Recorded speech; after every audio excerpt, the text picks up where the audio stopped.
Well, my name is Brett Spader. I'm Executive Vice President for the American International Charolais Association, and glad to have Sean McGrath with us back again. Sean and I are just highlighting a few of the new EPD traits as we go through the data collection phase of these traits and talking a little bit about what they are, how they work, and how they can have a positive impact, not only on our members' operations at home, but certainly on their customers' operations and buyers of Charolais bulls out in the marketplace. So, as Sean's the breed improvement consultant for CCA, of course, it's a great collaboration that the two organizations have together, whether it's coming together in and around co-funding new genetic selection tools just like this, or even more importantly, being able to pull data together and get to some of these tools quite a bit faster. So, Sean, really great to have you join us today. Super. Thanks, Brett. Glad to be here. So, I thought we might talk a little bit now about the new foot structure component to understanding the new foot structure EPDs that we seek to bring out to the membership. Again, this is not necessarily a new trait out in the entirety of the beef industry.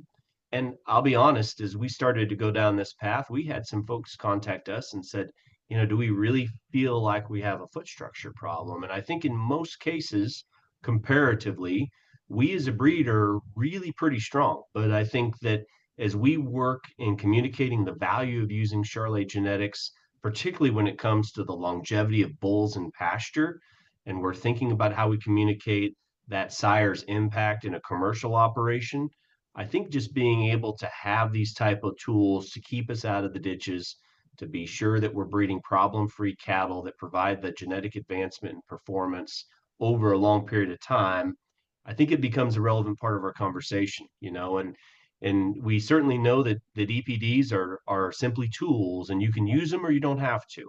And those tools are only as good as the data that you can put behind them. And so, especially if you're not contributing data on your animals at home, you'll never really see the full impact of what those tools can do for you.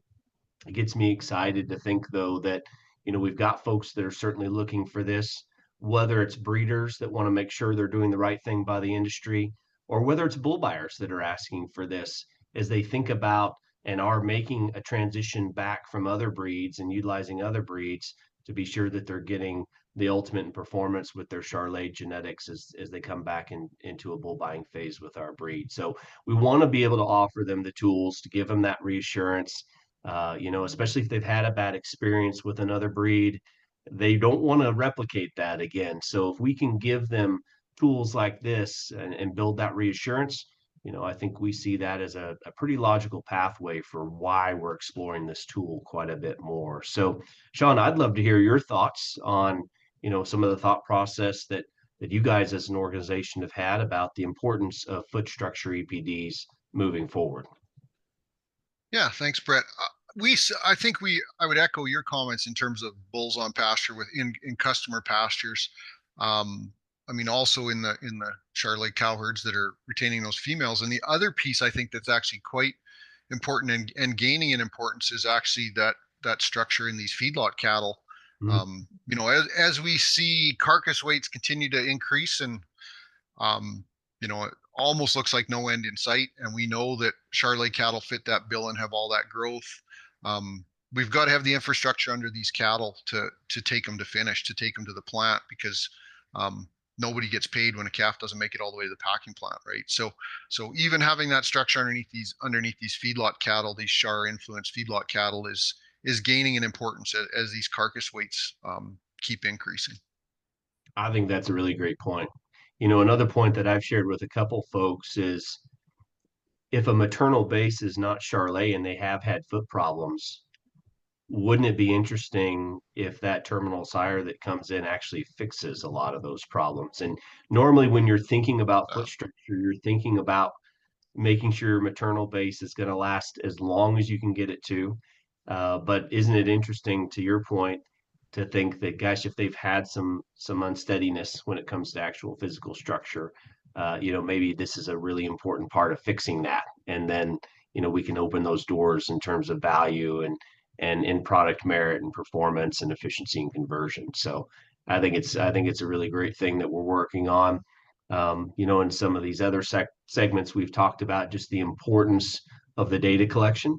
And knowing that the day one is almost a bit like a research EPD, and it's just going to increase in its potential impact for the breed as we continue to feed it with more data over and over and over again, whether that's genomic components or certainly those actual physical measurements. They're just going to be key as we start to see people really get behind and utilize selection tools like this. So additional thoughts that you've had, what are you hearing from bull buyers? What are you hearing from breeders? Are they excited about this? Are they starting to think about scoring feed on some of their cattle? Are they worried about it at any level? Well, there is some excitement about it. One of the things over time, and it kind of alludes to what you mentioned earlier, is these repeated measurements or the potential for repeated measurements on cows, and we can start to see if probably if is the biggest one, but if or when some of the feet and leg structure or the toe structure starts to break down on these cows. The other concern I hear a lot is about discrepancies between scoring between different individuals. So we all look at a cow and we all see a different angle in their pasterns, for example.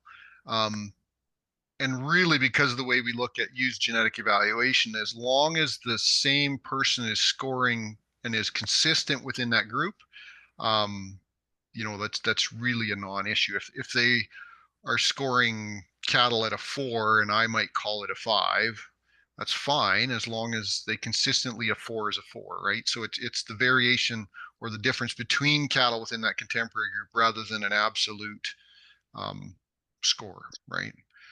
And I think that's one of the biggest concerns I've heard, and it's really a non-issue as long as you're consistent on that scoring within your own herd or within your own contemporary group. Wow, that's a great point. We lose sight of that sometimes. We look at things like weight, which is pretty standardized for the most part, and you look at some things like this and you wonder how on earth can we pull a prediction out of it. And so again, that comes with this call out for information. It's so important for people to represent their breeding operations here in the right ways, because it is going to take thousands of records for us to be able to get at an accurate number.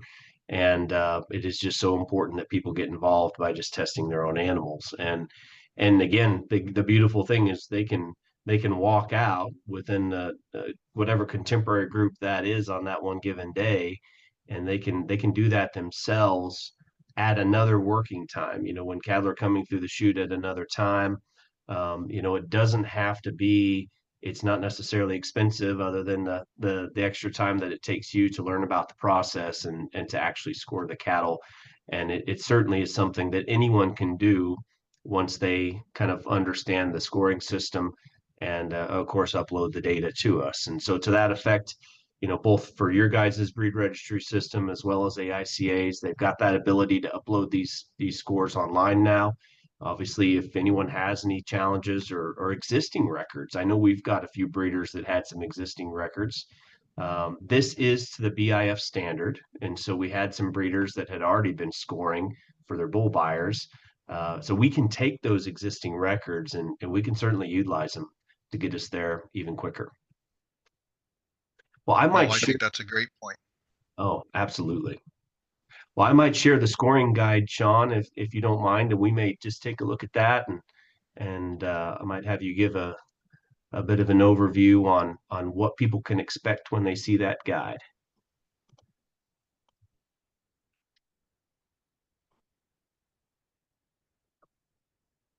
All There we right, so go. we've got the claw set and the foot angle on the left-hand half of this. Maybe walk us through those scores, walk us through the first time that someone's going to sit down and score feet on a Charolais animal, what they should consider when they're looking at that. Yeah, so we kind of have it set up so foot scoring opportunities are primarily at weaning and yearling, and then on cows, it's the system's more or less set up around weaning time to score the feet on cows over time.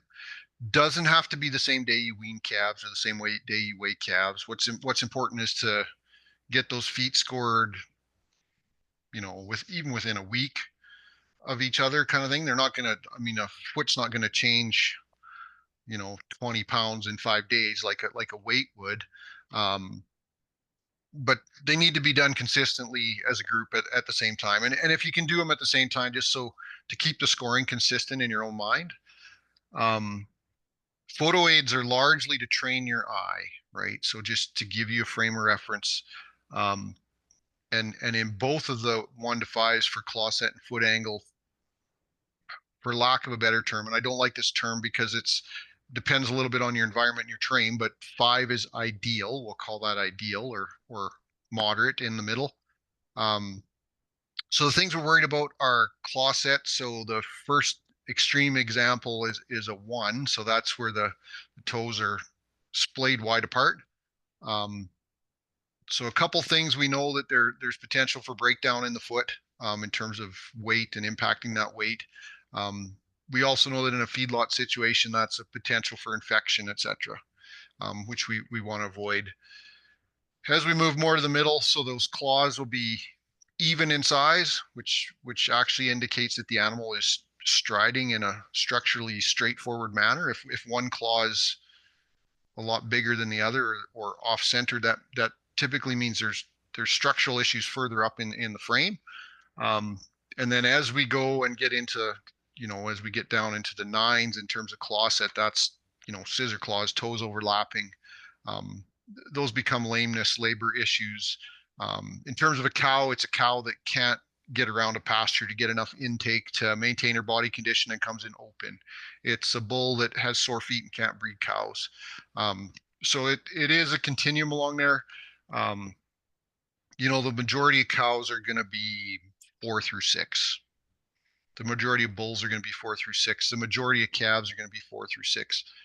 What we're really trying to do is do a good job identifying those outliers.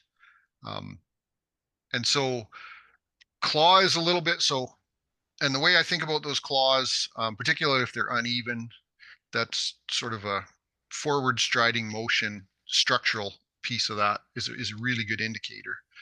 Um, Foot angle is actually probably a really good indicator of sort of leg set as well, and some of those other, I guess I'd call them structural issues from the side. Um, and again, so if we start at 1, so that's an extremely post-legged animal. Um, as they're striding out, because they're so post-legged, the impact of those feet hitting the ground is driven right up into those joints, generally gonna shorten the lifespan of that animal. Um, as we get further on into like flip to the other end of the scale at a 9, we're talking about pasterns that are so sloped that they're breaking down in their pasterns, and what actually happens is those toes will start to grow longer, and again we run into feet trimming issues and cattle that just don't have good footing, um, crossing terrain. So most cattle, again, they're going to be a 4 to a 6, somewhere in the middle, decent structure, kind of looking for those 45-degree angles. um, and that's the vast majority of cattle in the breed. So what we're really trying to identify is those outliers, and how long those 4, 5s, and 6s kind of maintain that 4, 5, and 6 in their lifetime, right? So extending the longevity of those cattle. Yeah, I think that's a really great thing to take out of this is, yeah, we're trying to solve those problems, but we're certainly not just getting a snapshot like weaning weight. We're looking at a very long-term look at fertility, if you will, of being able to stay in the herd, being able to do their job in terms of genetics and continue to deliver high performance genetics, no matter if it's sire or dam side. So maybe talk a little bit about, do you expect to see much environmental shift or change, or how do you feel about those that are in sandier soil versus rockier soil? Do you have any fears or thoughts on that, or do you feel like aspects of contemporary grouping are going to take care of a lot of those issues? Yeah, I mean the contemporary group's going to take care of a lot of that. And sort of the emphasis on selection is towards the middle or the optimum. Um, we know people with really sandy or soft soils, for example, may prefer something a wee bit closer to a 4. And if you've got a little bit more slope or challenging terrain, maybe you want a little more flex in that heel. But generally speaking, around that 5 mark is pretty safe territory, right? It's and like you say, I think you're right. You may see some differences in herds in the sandy soil versus, you know, in the Rocky Mountains, for example. Um, you know, but those contemporary group effects will cancel that out, and as well as just consistent scoring. So I would strongly encourage folks that are going to score cattle just to keep a copy of the score sheet or the pictures, or have a look at them before you head out to the shoot, just to kind of refresh your mind in terms of where those differences are, and get a bit of a picture in your mind. What does a 5 look like? What does a 1 look like? What does a 9 look like? Um, and use that information. And over and again, just every time you go out, just have a quick glance at it before you start scoring cattle. Yeah, absolutely. There's a kind of a breakdown of some of the philosophy, some of the thoughts behind it over on the right hand side, and there was the bullet point number 2, which I think is always interesting. If you've not ever studied this much or thought about it this much, maybe just talk about when there's some variation on one animal between 4 different hooves. Yeah. So the intent of foot and leg scoring is to solve foot and leg concerns, or breed, or not necessarily solve them, but breed towards more structurally sound cattle. So, um, in that event, we want to score the worst foot on an animal. If there's a lot of variation in an animal, we want to score the worst foot. Um, Inevitably, the logic of that is inevitably if the animal loses mobility, or we wind up treating or hoof trimming or doing some sort of intervention on an animal, it's because of that worst foot, or on that worst foot, that we're actually doing the operation. So that's really what we should be scoring. Yeah, very good. And then And maybe most cattle will be pretty consistent, right? If they're structurally fundamentally sound, then it's their hooves are going to be, and their leg sets are going to be very similar. very good. Well, any other questions or feedback? As we've talked about this one for a couple months, and certainly we have some folks that are submitting data already. Anything else that you're picking up from your membership or hearing in terms of folks with questions that may come along? Well, I think it's a really good trade in terms of, again, moving towards that, reducing labor, encouraging longevity and survival in these cattle. Um, it is economically relevant. And the other part I think that's exciting is there's a fair bit of work been done already in terms of EPD development. So that part is actually, maybe, as far as the taking the data and creating or developing the EPD part, um, isn't such a huge step. It's collecting the data. So I'm excited we've started collecting the data, and the faster we can go, the faster we can move on that evaluation piece. Absolutely. And so, especially even with models like this, where you've got some other breeds that have utilized this, it is still so important to get a wide array of data in across multiple different bloodlines. I mean, I think that's an important fact to bring home.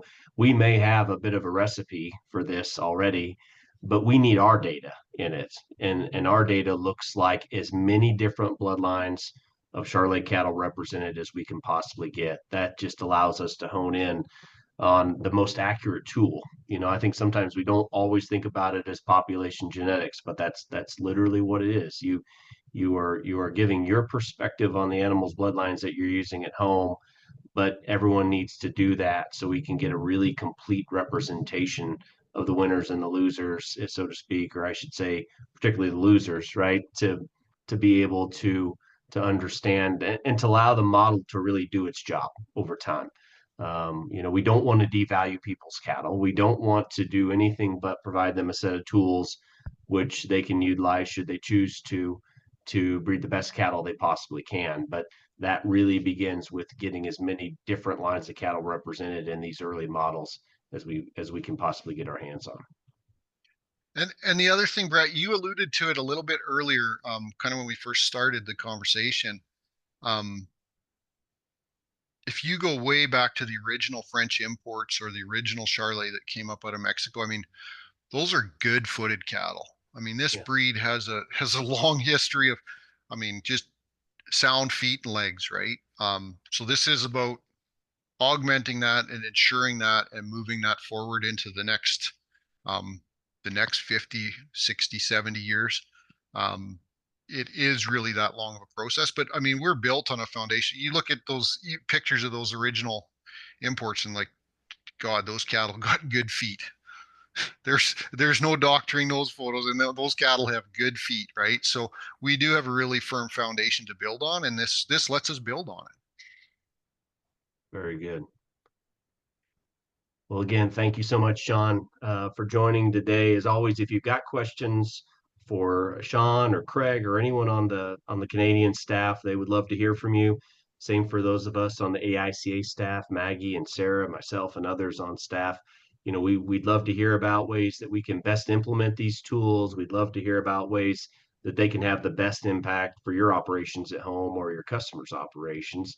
So please don't hesitate to reach out. Again, you should be able to find that information easy enough online. But if you need some assistance getting guided in on each respective website, please be in touch. And we look forward to gathering quite a bit of data and then coming back, in future time as we start to get a research EPD modeled to explain how it's going to take a hold and be able to be utilized by members on both organizations. So again, thank you so much, Sean. If there's anything else that anyone needs as they're starting to think about any additional traits that they'd like us to put in consideration, we'd certainly always love to hear from you. So Well, thank you again, for the invite, and it was yeah. a good conversation. All right, same here, Sean. Thank you, and everyone have a great week.